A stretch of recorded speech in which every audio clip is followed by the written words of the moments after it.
Initiated by EMS and fire personnel on scene with the assistance of the police officers while tending to the injured.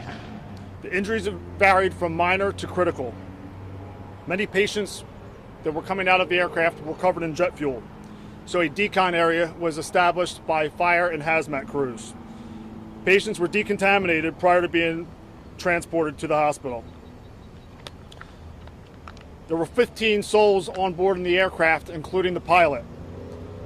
Of those 15, one refused medical treatment on scene. 3 were transported to Inspira Mulliga Hill by basic life support ambulance. 11 total were transported to Cooper University Hospital in Camden City, including 3 of which were reported to be critical and were flown by medical helicopter. The aircraft is a Cessna Caravan 208B single-engine turboprop that is owned and operated by Arnie Aviation LLC out of Virginia and is leased to Skydive Cross Keys. The pilot did report engine trouble prior to the crash. The official cause of the crash is still under investigation and is a joint investigation being led by Monroe Township Police Department, Gloucester County Prosecutor's Office, and the Federal Aviation Administration. Does anybody have any questions at this time? Yep.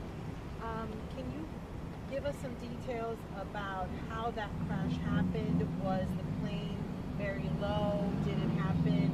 Just a little bit more detail about that, how the crash occurred. We don't have the exact area of where the plane was flying, the altitude at that point. The plane did try to circle back and try to attempt a landing, we were told, but was unsuccessful in that attempt. And how long was it up before it? That is still hasn't been determined as of yet. But essentially people were going to go skydiving. That is correct. Do you know what altitude they eventually got up to? Is it about 3,000 feet?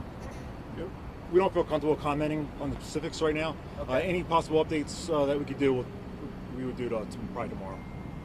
But when you hear a plane crash, 15 people on board, and it's my understanding there's no fatalities, can you wrap your head around that and describe Sure. what you're seeing and feeling on that? So when the fire chief transmitted the mass casualty incident, an MCI, that doesn't necessarily mean there's any fatalities, just casualties in general. But it's amazing that at this point there are no fatalities reported. There are some injuries, again, reported to be severe or critical. Again, people received tremendous medical evaluation and treatment on scene, a joint effort between police officers, firefighters, and EMS crews that were first arriving on scene. And is it true that you have actually did a mass casualty event at that training exercise at that very airport in the last couple of years? We have done mass casualty events recently there, yeah. We heard reports that the plane skidded off the runway. Can you talk about that and maybe the efforts of the pilot to make sure that everybody survived this crash? Yeah, that is unconfirmed at this time. I don't have any details on that type of a report. But just from the extent of this, a plane crash, the pilot gets all 15 people to survive. What can you talk about maybe how the pilot handled this emergency situation? I mean, just the fact that we have 15 people that are still with us here today, some of minor injuries, I think is fantastic and remarkable. I think it's, again, a joint effort between probably the pilot's initiative as well as all public safety providers that were out on scene tonight. So is it known whether the plane was taking off or landing when this happened? The pilot was reportedly in an ascent at that point, and again reported some engine trouble, and that's when he was trying to circle back to make it back down onto the ground, but was unable to do so. Well, there was a mayday call, correct? There was a report made to ground crews that there was a report of engine trouble. Where is that aircraft now? What's the next 24 hours looking like for you guys? Yeah, so the aircraft is still in the area in which it went down. There'll be crews there continuing the investigation. Again, Federal Aviation Administration is on scene. There are investigators there working on that incident right now. They have made contact with the NTSB. It is unclear at this time if NTSB will make a response to the scene or not. Right now, their investigation will continue through the night. Lighting has been set up for the crews that are still operating there tonight.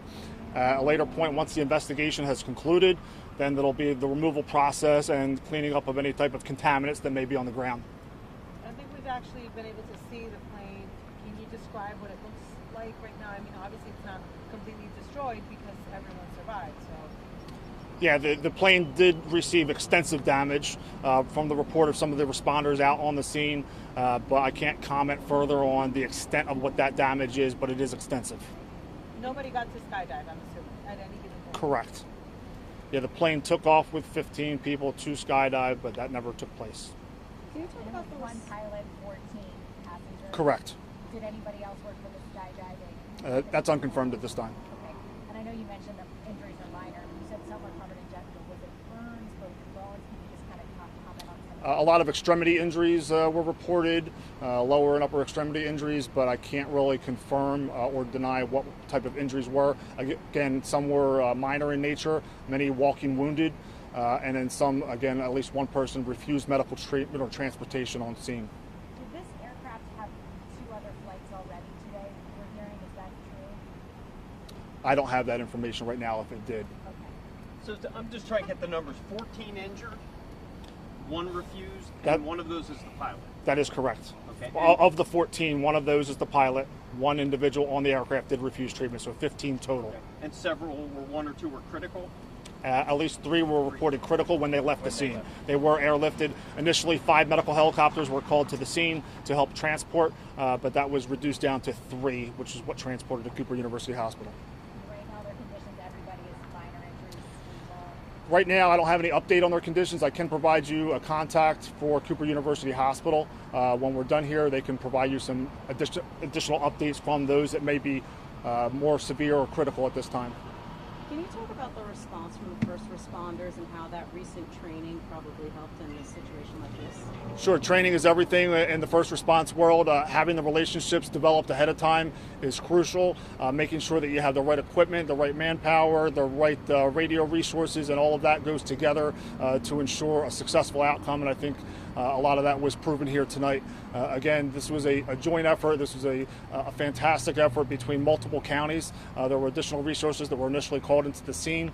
But again, having all of that and having everybody work together, again, really led to a great outcome here tonight as of right now. Do you know if these were paying customers or experienced skydivers? I don't have that information. At times for planes that take off out of Cross Keys, it can be any combination of the two.